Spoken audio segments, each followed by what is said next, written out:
Hello दोस्तों, आज मैं हॉटस्टार पर release web series the freelancer को एक्सप्लेन करने जा रही हूँ। तो बिना किसी देरी के चलिए स्टार्ट करते हैं। फर्स्ट एपिसोड की शुरुआत सीरियस से होती है, जहां हम एक लड़की को भागते देखते हैं जिसके पीछे कुछ लोग पड़े होते हैं। फिर अचानक से एक गाड़ी उसे टक्कर मार देती है और वो बेहोश हो जाती है। यहाँ से सीन कट करके हमें 18 अगस्त 2021 का समय दिखाया जाता है, जहां हम देखते हैं कि तालिबान के लोग अफगानिस्तान के काबुल इंटरनेशनल एयरपोर्ट से देश के अंदर घुस जाते हैं, जिससे हर जगह अफरा तफरी फैल जाती है। लोग शहर छोड़ने के लिए मजबूर हो जाते हैं। फिर ताजिकिस्तान में हम कुछ मर्शनरीज को देखते हैं जो मिशन पर जाने के लिए तैयारी कर रहे होते हैं। बस उन्हें एक ऑर्डर का वेट होता है। फिर अविनाश को दिखाया जाता है, जो कि एक मर्शनरीज है और एज ए फ्रीलांसर काम करता होता है। फ्रीलांसर का मतलब होता है कि ये किसी संस्था या ऑर्गेनाइजेशन से नहीं जुड़े होते हैं। ये बस पैसे के लिए किसी का कहीं से कुछ भी काम करने को तैयार रहते हैं। फिर अविनाश समुद्र किनारे बैठे एक बूढ़े आदमी अविगोम से मिलता है। अविनाश के मेंटोर डॉक्टर खान उससे जुड़े होते हैं। अविगोम अविनाश को बहरूज नाम के एक हिजबुल्ला एजेंट के बारे में बताता है, जिसे वो लोग 2012 से ढूंढने का काम कर रहे थे, पर अभी तक पकड़ नहीं पाए हैं। अविगोम आगे बताता है कि हुसैनी को काबुल में देखा गया और खुफिया जानकारी मिली है कि वो काबुल के एयरपोर्ट में छुपा है। सीआईए ने उनकी मदद करने से इनकार कर दिया है। फिर हुसैनी को दिखाया जाता है, जो यूएस मिलिट्री के अंडर में होता है। हुसैनी की फ्लाइट आधी रात में होती है, पर उसे डर होता है कि अगर वो ज़्यादा टाइम तक यहाँ रहा तो कोई ना कोई सीक्रेट एजेंट उसे मार देगा। इधर अविनाश अविगोम से पेमेंट लेके उन्हीं 4 मशीनरी आदमियों के साथ जाता है। सभी प्लान को डिस्कस कर काबुल की मिलिट्री फोर्स जैसी वर्दी पहनकर प्लेन से लैंड करते हैं। इधर उधर ढूंढने के बाद में अंत में अविनाश को हुसैनी मिल जाता है और वो उसे मार देता है। फिर पूरी टीम वहां से निकल जाती है। इसके बाद मोरक्को शहर का सीन दिखाया जाता है, जहां अविनाश रहता होता है। अविनाश की निजी जिंदगी की बात करें तो उसकी फैमिली में सिर्फ उसकी पत्नी मृणाल होती है, जो कि एक मेडिकल सेंटर में अपना ट्रीटमेंट करा रही होती है। एक्चुअली कुछ साल पहले उसकी पत्नी के साथ एक हादसा होने के कारण उसकी मेंटल हेल्थ पर असर पड़ गया होता है। वो कुछ चीज़ें भूल जाती है तो कुछ चीज़ें याद होती हैं। पहले तो दोनों अच्छे से बात करते हैं, पर थोड़ी देर बाद मुन्ना अविनाश पर गुस्सा करने लगती है कि वो उसे टाइम नहीं देता। इसके बाद मुंबई में हमें एक आदमी को दिखाया जाता है, जिसका नाम इनायत खान होता है। वो अपनी गाड़ी में यूएस एम्बेसी के सामने खड़ा होता है। तभी उसकी पत्नी सबीना का फ़ोन आता है, जो कहती है कि आलिया का कुछ पता चला। तो इनायत खान कहता है कि तुम चिंता मत करो, बहुत जल्द काम हो जाएगा। और फिर गाड़ी से बाहर निकलकर अपनी गन से किसी को शूट करने वाला होता है कि तभी वहां पर मौजूद पुलिस फोर्स उस पर गोलियां चलाकर मार डालती हैं।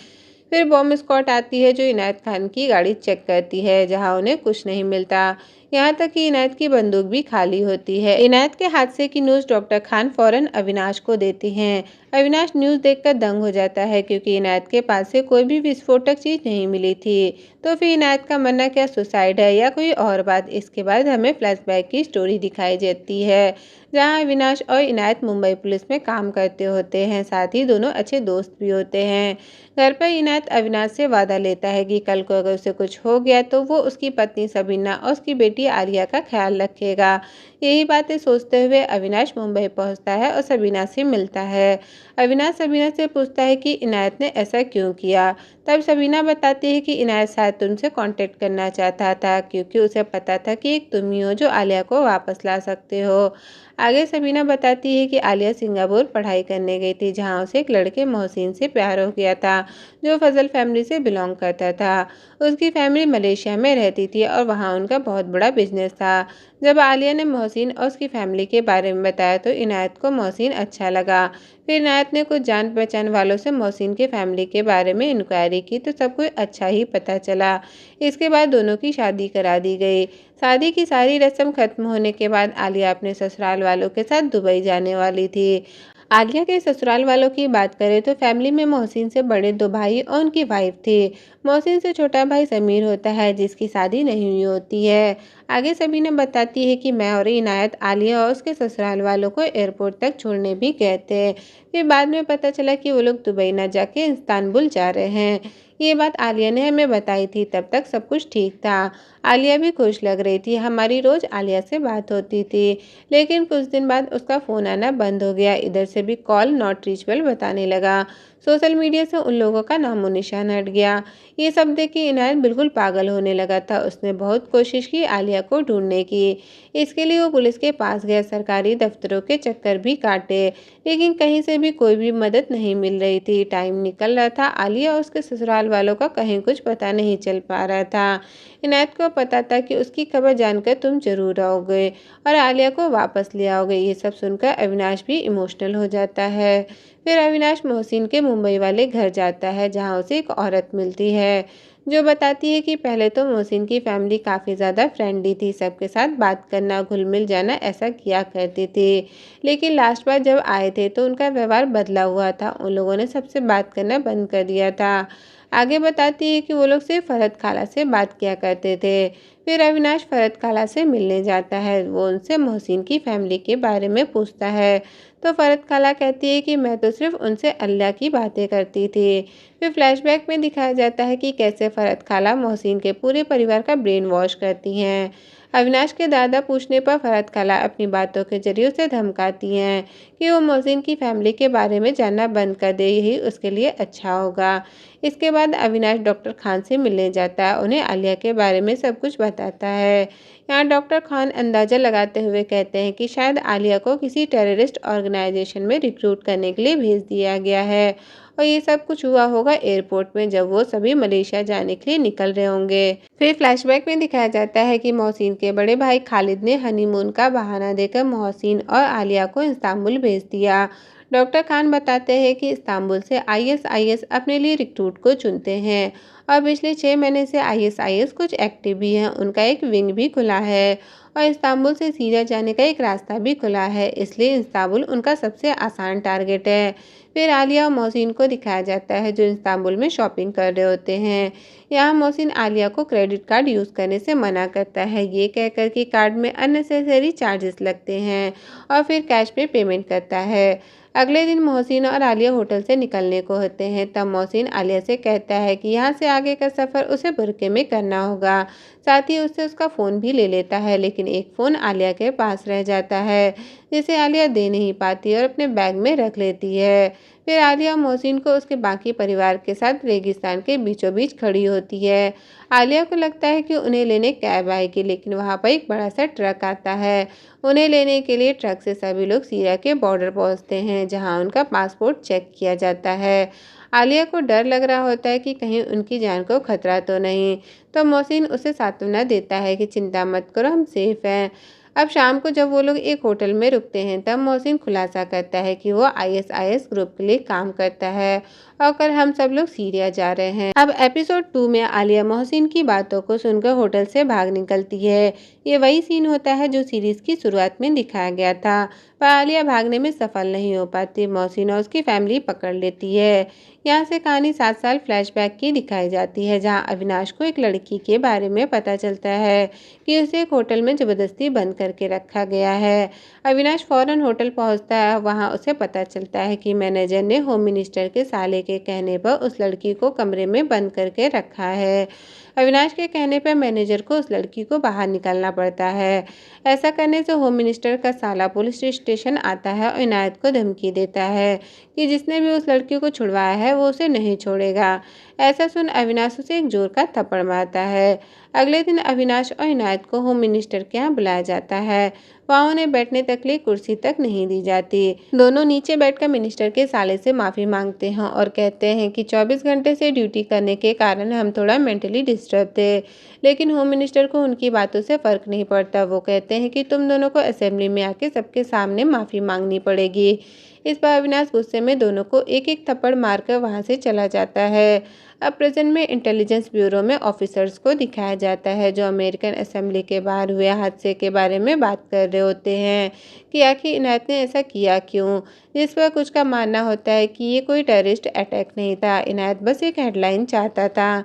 पर इनमें से एक का मानना होता है कि इनायत ऐसा किसी का ध्यान खींचने के लिए किया है। पर प्रॉब्लम ये है कि अमेरिका अब उनके पीछे पड़ गई है, वो भी इस हादसे के बारे में जानना चाहते हैं। वहीं दूसरी तरफ मोहसिन और आलिया के साथ उसके पूरे परिवार को देखते हैं जो सीरिया टर्की बॉर्डर पर पहुंच जाते हैं, जहां आईएसआईएस टेरर ऑर्गेनाइजेशन सेटल था। वहां उन लोगों की चेकिंग होती है और उनका सोशल मीडिया अकाउंट भी चेक किया जाता है। इसके बाद अमीना नाम की एक लेडी उन लोगों को एक बड़ा घर में लेके जाती है जहां वो लोग रह सकते हैं। इधर मुंबई में डॉक्टर खान और अविनाश मिलते हैं। डॉक्टर खान बताता है कि उन्हें इस टेररिस्ट ग्रुप के बारे में ज़्यादा कुछ तो नहीं पता।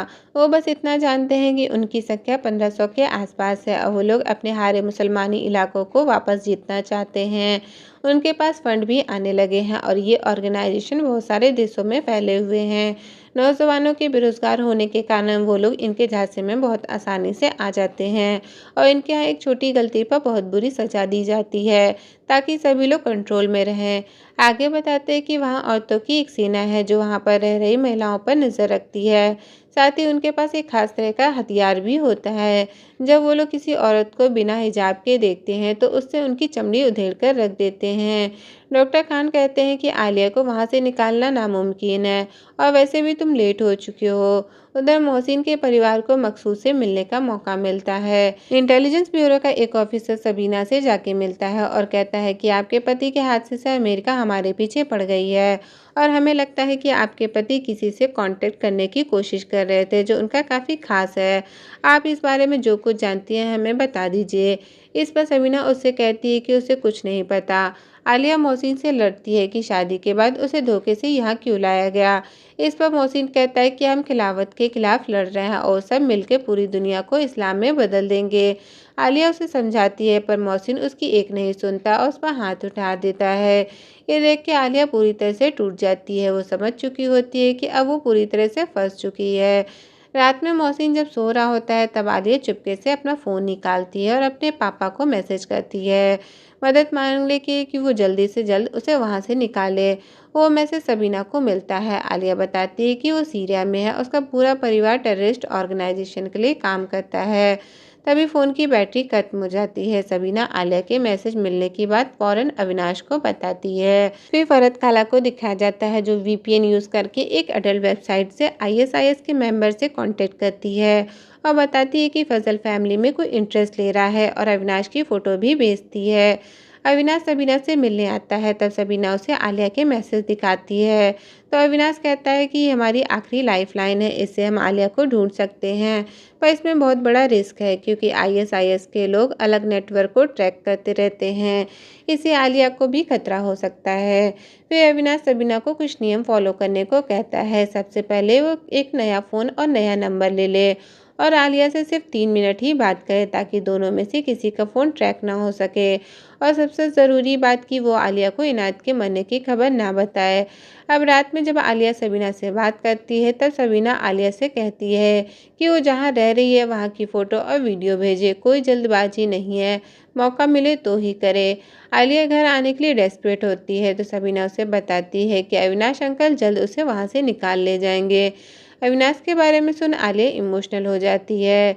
3 मिनट कंप्लीट होने को होते हैं तो सबीना उसे मैसेज करने को मना करती है। तभी मोहसिन भी गेट खटखटाने लगता है। आलिया डर जाती है और फौरन अपना फ़ोन बंद कर देती है। एपिसोड 3 में मोहसिन पूछता है कि तुम अंदर क्या कर रही थी तो आलिया उसे झूठ बोलते हुए मोबाइल छुपा लेती है।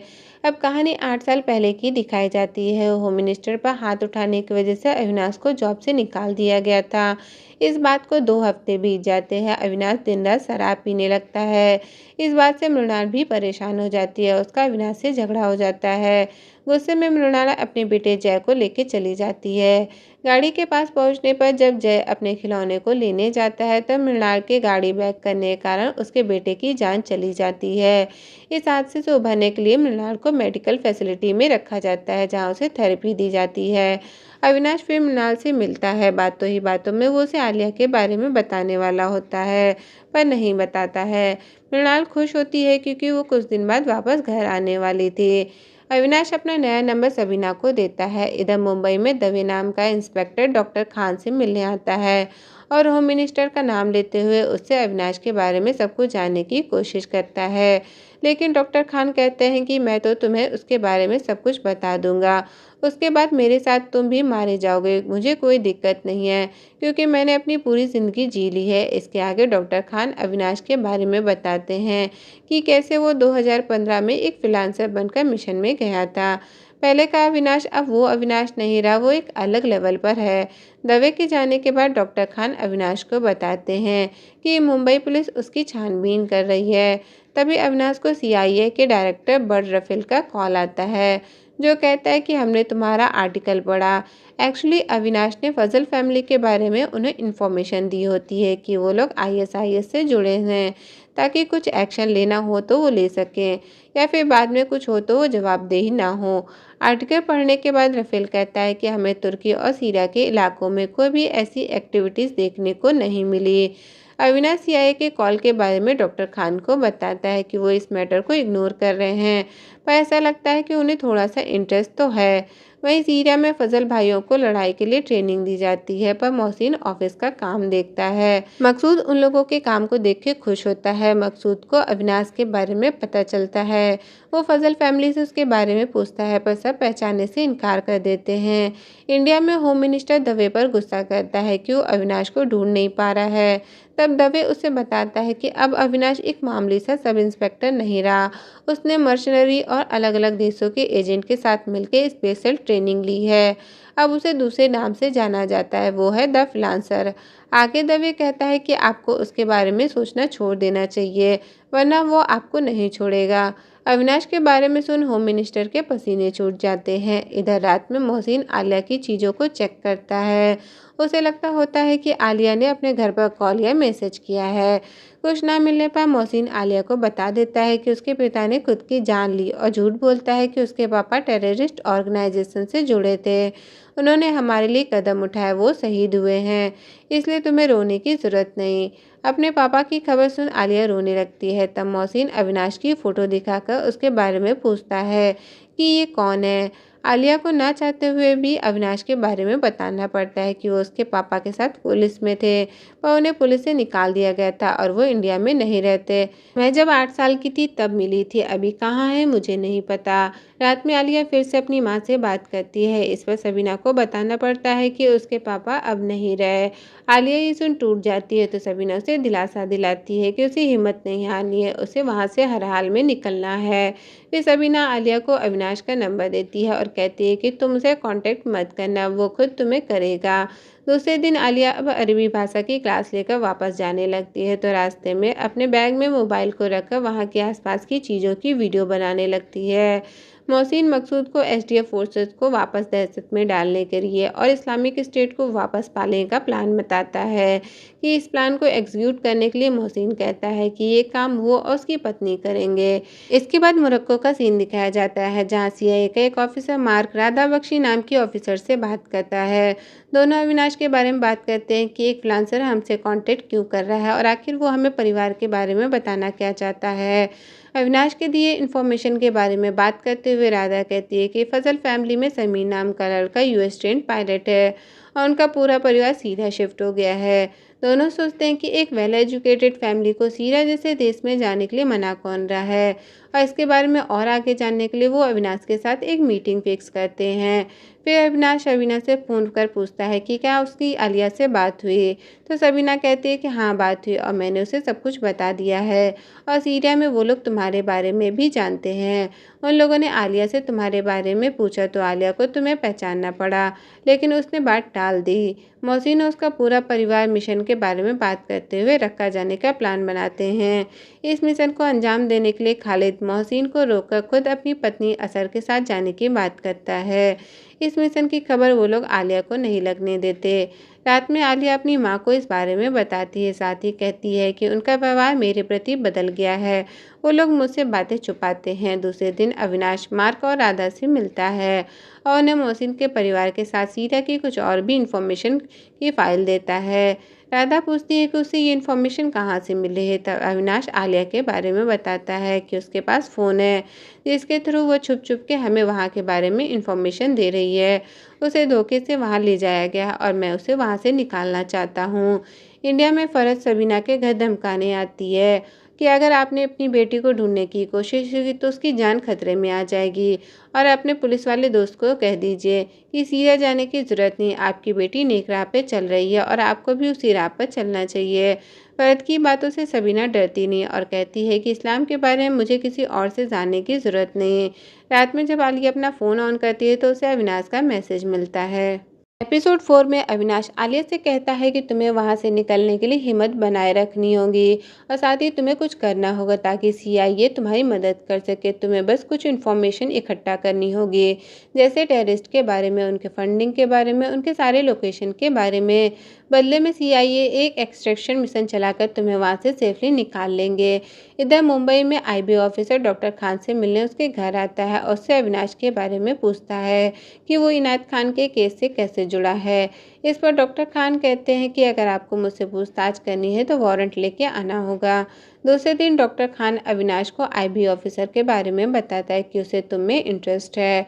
साथ ही अविनाश को सीआईए से एक कदम आगे की सोचने को कहता है कि क्योंकि अगर उन्हें लोकेशन मिल गए तो वो वहां अटैक कर देंगे, क्योंकि उन्हें बस अपने पायलट से मतलब है। इसके बाद अविनाश अपने एक दोस्त कैप्टन बरार को कॉल करता है और एक मिशन के लिए तैयार रहने को कहता है।